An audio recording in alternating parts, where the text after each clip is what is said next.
a dream swing out of the blue. We'll let them come true. Oh, forever young. I want to be forever young. Do you really want to live forever, forever and ever? Hey guys! Welcome back to my YouTube channel, and for today's video ay i-share ko sa inyo kung ano ang mga naging experience namin papuntang Tuka.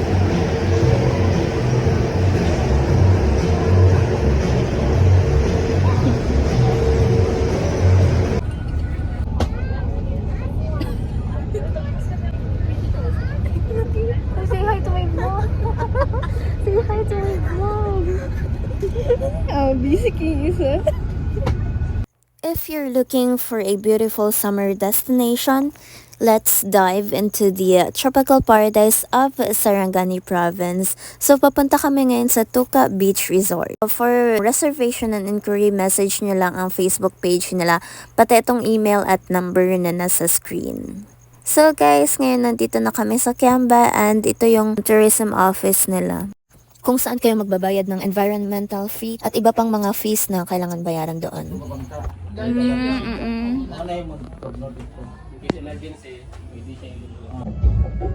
Hey guys! Welcome to my YouTube channel. So for today's video, namin diri sa Dongguanan.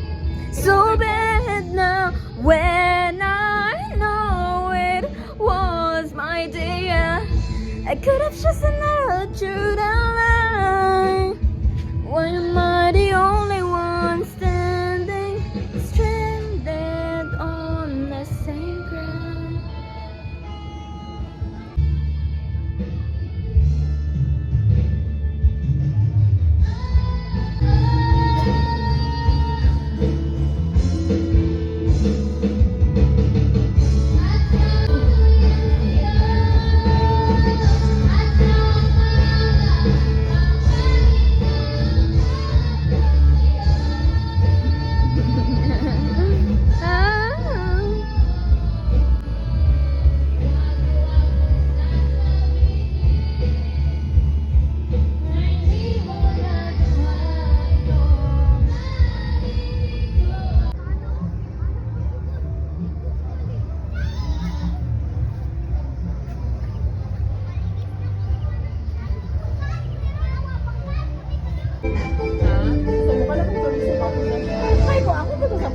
Hindi na dyan ako tumagong si Divine.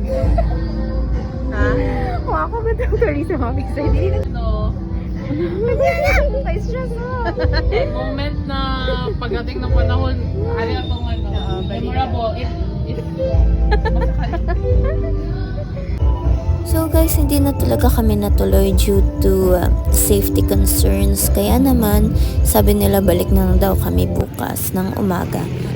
Kaya naman nagstay muna kami dito sa Dana Suites sa Kiamba. Malapit lang talaga ito sa tourism office. Kaya naman madali lang kami makapunta tomorrow. See you!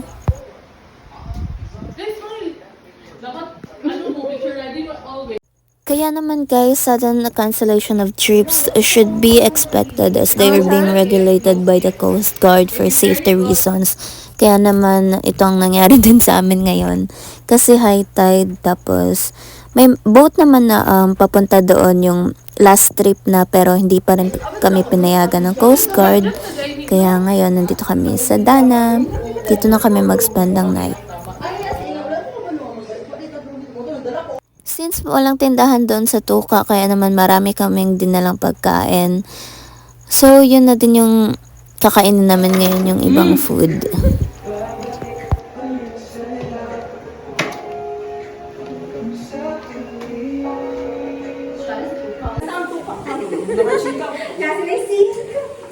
Nasilay manok, nasilay kaldero. Okay na sa sopa. Nice, no need to bring anything. Come home if I were a boy.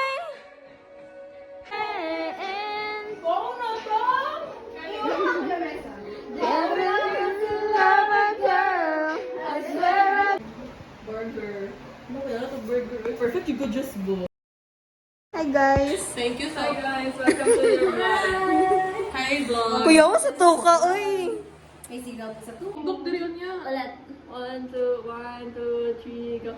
Welcome to Kiamba!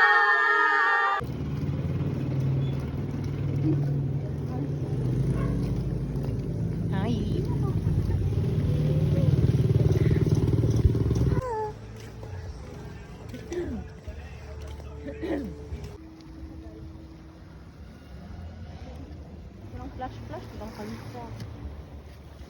So guys, nag-explore na lang kami dito sa plaza at yun, may nakita din kami crocodile.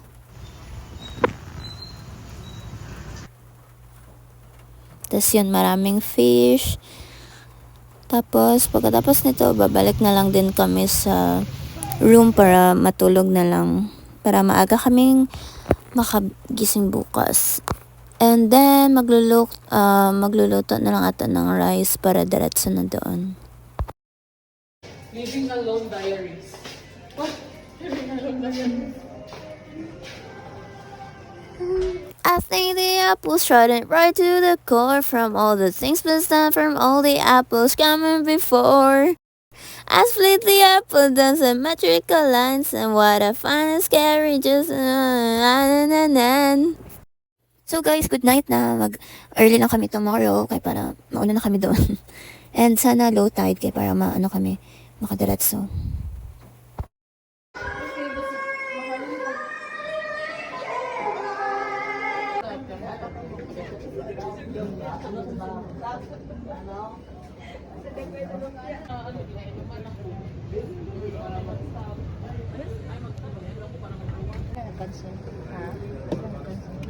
Hindi pwede. Kabol na. Langoy na lang. Napermahan na. Anselmante.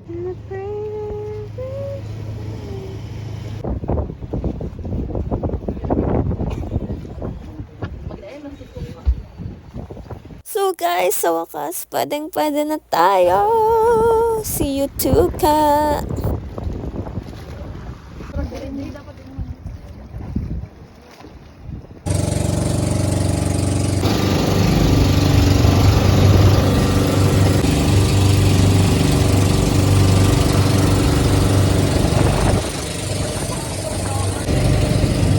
So guys, ito na talaga.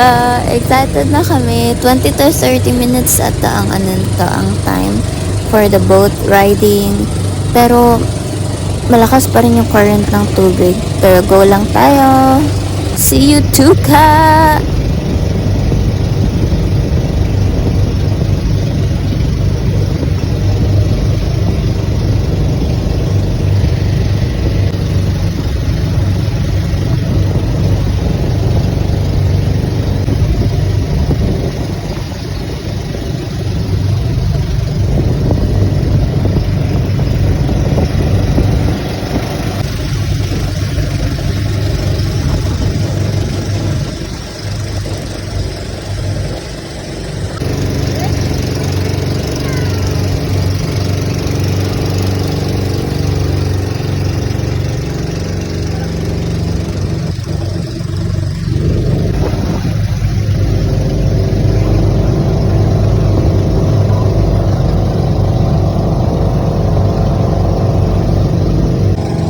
Guys, yan na yung tuka.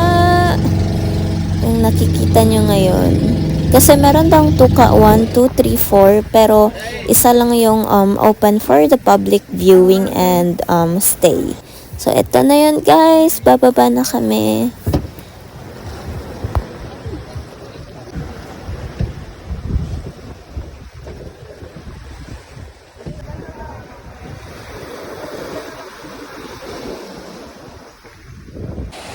Dahil talaga sa lakas ng tubig ay wala kami makita na corals and any other fish dito sa tuka. So, very sad. Pero okay lang kasi nandito na kami and kakain na muna kami guys.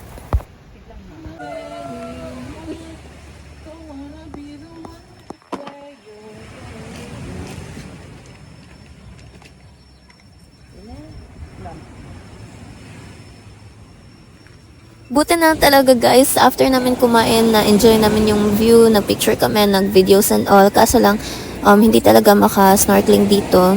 Nag-try lang sila Joanna, sila Divine kanina. Tingin-tingin. opak. Nag-char-char lang yan, guys. Video-video lang yan. Pero yun na din pala ang last. Kasi may unexpected happening later. Pero okay lang. At least for the safety na rin, guys. Pina-pull out na kami ng lifeguard. So, akala namin punta lang doon sa cottage. Pero yun pala, susunduin na kami pabalik doon sa tourism office. They really signaled departure due to strong current. At least naman, 'di ba, kahit konting time lang yung na-spend namin sa Tuka ay very memorable. Kaya naman, guys, if you wanted to visit Tuka, best time daw, sabi ng officer, ay October, November, and December. So, pabalik na kami doon, guys. And parang wala pa atang 2 hours or 2 hours lang talaga ang na-spend namin doon sa Tuka. Kaya naman, lilipat na kami sa ibang resort ngayon. Hindi pa namin alam, guys, kung saan kami magsistay, pero pagbalik doon ay maghahanap kami online kung ano pa yung possible na puntahan namin. And by the way, guys, pagdating na namin doon sa tourism office ay nai-refund naman yung pera, tapos nakahanap natin kami ng matutuluyan na naman, which is ang Princess Leonor. Hi! Hello! Hello, Lara! Diba? Ay, wala uwi. Raj! Barbecue!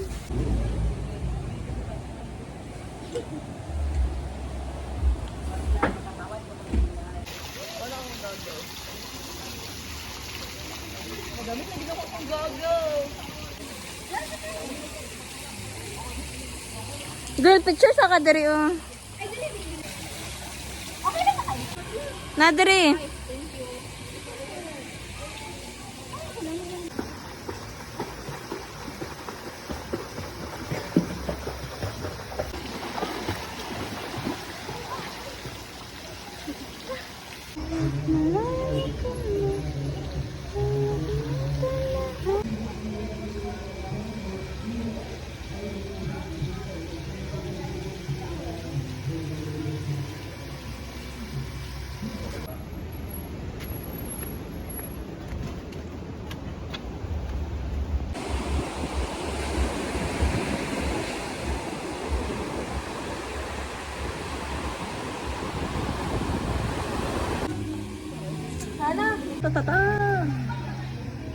So guys, maganda din ang Princess Leonor kasi makarelax ka talaga ng todo. Tapos may swimming pool sila for kids and for adults. Tapos may beach din sila at the back.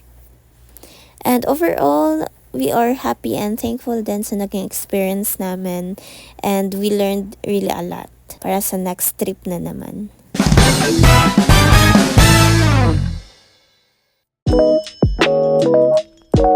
Thank you.